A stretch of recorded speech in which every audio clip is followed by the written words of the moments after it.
O objetivo de expor essa tela é mostrar a variação da concavidade da função quadrática. A função quadrática tem como representação gráfica uma parábola, que é esse desenho representado em azul. Esse gráfico ele é infinito para cima. Então, por exemplo, se eu for tirando o zoom aqui, a gente vai vendo que ele continua lá para cima, né? Tá vendo?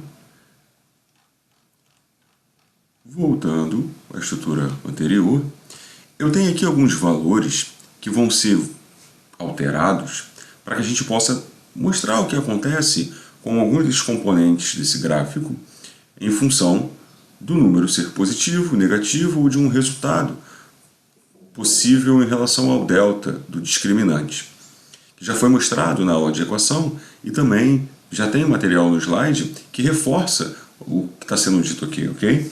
Então eu tenho aqui, antes tínhamos uma equação, tínhamos ax² mais bx mais c igual a zero, agora temos uma função.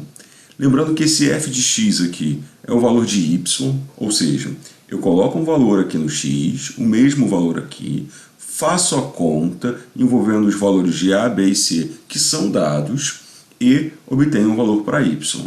Tendo um x e um y, tem um ponto. Pego esse ponto, marco ele no plano cartesiano. Lembrando que o eixo vertical é y e o eixo horizontal é x. Marcando no plano cartesiano, jogo um outro valor para x, acho um outro valor para y. E aí marco também esse ponto. Quando conectarmos esses pontos, teremos um formato similar a esse. Teremos uma parábola, talvez com a concavidade voltada para cima ou, uma outra possibilidade, com a concavidade voltada para baixo. Agora, o que seria essa concavidade? Concavidade, de uma maneira um pouco mais geral e mais objetiva, é essa abertura. Aqui eu tenho a abertura voltada para cima. Tudo bem?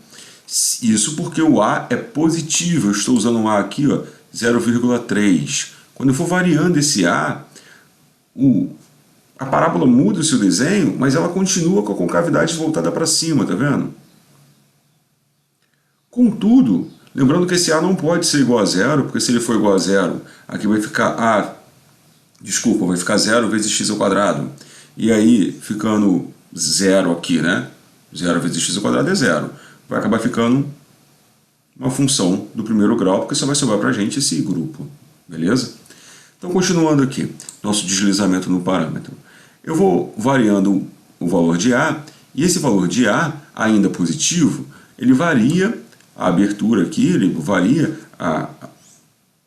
quanto essa parábola sobe rápido ou desce rápido, né? São aspectos que a gente não vai estudar, que não caem em vestibulares. Contudo, quando chega a zero, vira uma reta, como eu tinha mencionado, porque isso aqui vai morrer. E aí vai ficar uma função do primeiro grau. Ficando uma função do primeiro grau, eu tenho uma função afim, né? Eu tenho uma função que é representada por uma reta. E aí, continuando o nosso processo, quando eu entro no momento em que o A é negativo, eu passo a ter uma concavidade voltada para baixo. Ou seja, o A determina no aspecto gráfico se a concavidade estará voltada para cima ou se estará voltada para baixo. Aqui eu tenho uma abertura voltada para baixo. Antes eu tinha uma abertura voltada para cima. Okay? Isso só variando o valor do A. Tá? Então, o que o A determina na função quadrática? A posição da concavidade. Concavidade é a abertura, digamos assim, da parábola. Se a parábola estiver voltada para cima, ela tem concavidade voltada para cima, logo o valor de A é positivo. Se a concavidade estiver voltada para baixo, a parábola tem abertura para baixo, logo o A é negativo. Quando resolvíamos a equação no segundo grau, encontrávamos primeiro o delta, eu mencionei da importância de fazê-lo separado e de saber calcular o separado, de saber o que ele representa. Eu disse que isso seria um pouco melhor explicado agora, nesse momento.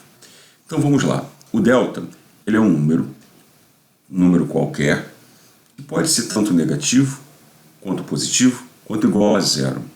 E esses intervalos, ou seja, se ele é negativo, positivo ou igual a zero, determina, na verdade, quantas raízes a parábola possui, quantas raízes a função possui. Ou seja, em quantos lugares geométricos a parábola tocará o eixo x. E, por exemplo, apesar de não estar atento a esses valores aqui em cima, tá? E de nem estar fazendo conta alguma, eu olho para esse gráfico e eu preciso entender duas coisas. Uma, o A é negativo, porque a concavidade está voltada para baixo. E a outra, o delta é positivo, porque quando o delta é positivo, a parábola tocará o eixo x em dois lugares, pois a função terá duas raízes reais distintas. Seguindo ainda nessa ideia de intervalos relacionados a delta, ou discriminante, se a função tivesse um delta igual a zero, eu só teria esse toque num único lugar do eixo x. Eu teria uma única raiz. Vou tentar fazer aqui mudando um dos parâmetros, acho que eu consigo. Ah, beleza, eu teria um desenho assim, ó. Ok? Eu teria um único toque. Ela tocaria num único ponto, ok? Então, se o delta for igual a zero, a parábola tocará o eixo x num único lugar, pois teremos uma única raiz. Então, seguindo a nossa proposta de variações de intervalo de delta, se delta for negativo, a função não tocará o eixo x em nenhum lugar.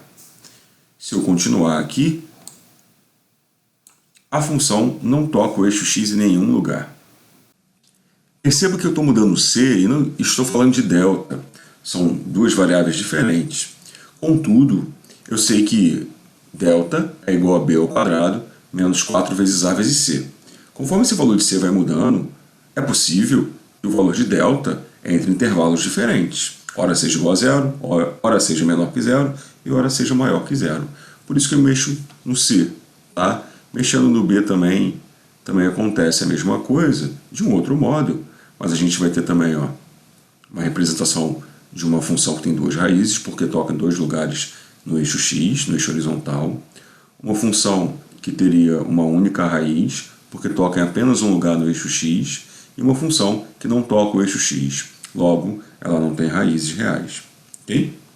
Então, aqui eu tenho essas três representações por um A negativo, ok? Com cavidade voltada para baixo. Tá? E se quisesse fazer as representações por A positivo, tá? Teriam a mesma interpretação relacionada ao delta.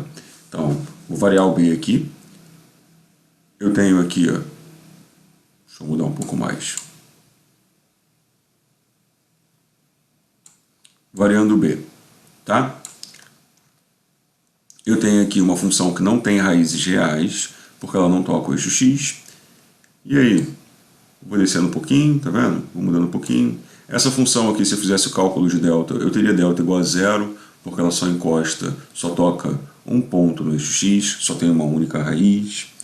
E, continuando o processo, eu teria aqui agora uma função que toca em dois lugares no eixo x, logo ela tem um delta positivo. Um parâmetro muito importante no aspecto visual é o c, é o termo independente de x. Ele é um lugar geométrico onde a parábola cortará o eixo y. Então vamos lá. A parábola corta o eixo x nas raízes, e a gente obtém essas raízes normalmente usando Bhaskara. E a parábola corta o eixo y no c, exatamente no valor c. Desse modo, se eu for variando o parâmetro c, ele vai subindo, ele vai aumentando, o gráfico só vai subindo também junto. Se eu parar aqui no 2, o gráfico corta no 2. Se eu parar no 3, o gráfico corta no 3. Se eu parar no 4, no 5 logo. No 5, o gráfico corta no 5. Então, no aspecto visual, o C ele acaba sendo interessante para a gente saber, tendo um gráfico, se aquele gráfico pode ser da função que foi exposta. No aspecto visual, muito rápido, né? Eu olho para o C, vejo onde corta no eixo Y, já sei se aquela função pode ser ou não a função que me foi dada, ou a função que está na minha opção de um concurso, entre outras coisas mais. Ah, mas se o C for negativo, ele vai cortar o eixo Y nesse valor negativo. Ok? Olha lá. Se ele for menos 1, tá no menos 1 certinho, olha lá. Cortou o eixo Y no menos 1. Ok? Ah, se for menos 3, vai cortar o eixo Y no menos 3. Tá? Então ele apresenta uma representação gráfica de muita rapidez para a gente poder analisar. Isso é muito legal para a gente poder resolver questões de modo mais rápido, quando elas relacionam função, né, que é essa representação aqui, e o gráfico da função. Um dos lugares importantes desse gráfico é o vértice. Ele representa, ora, o valor máximo e, ora, o valor mínimo.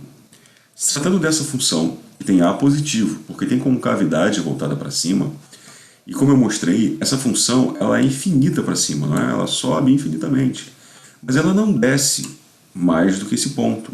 Ou seja, esse é o ponto mais baixo dessa função, esse é o valor mínimo dela.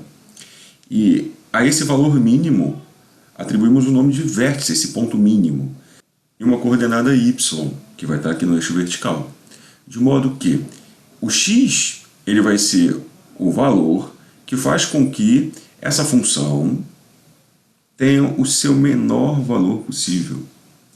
De modo que o x que vai estar aqui no vértice, ele vai ser o valor que fará com que essa função tenha o menor valor possível, o seu valor mínimo. Se a concavidade fosse voltada para baixo, ou seja, se o a fosse negativo, eu tinha uma função que seria infinita para baixo, mas que teria um valor mais alto, ela teria um valor máximo. Ele teria um ponto de coordenada aqui no eixo x, que seria o x do vértice, de coordenada aqui no eixo y, que seria o y do vértice, né? As duas coordenadas. Lembrando que no eixo y a gente chama de ordenada e aqui é abscissa, né? Então eu tenho dois pontos, eu tenho um ponto com duas coordenadas, uma x e uma y, x do vértice e o y do vértice. O x do vértice é o valor de x que fará com que essa função tenha o maior valor de y. Lembrando que y e f de x significam a mesma coisa. Então, quando eu falo de valor da função ser máximo ou valor da função ser mínimo, eu estou falando do f de x, estou falando do y.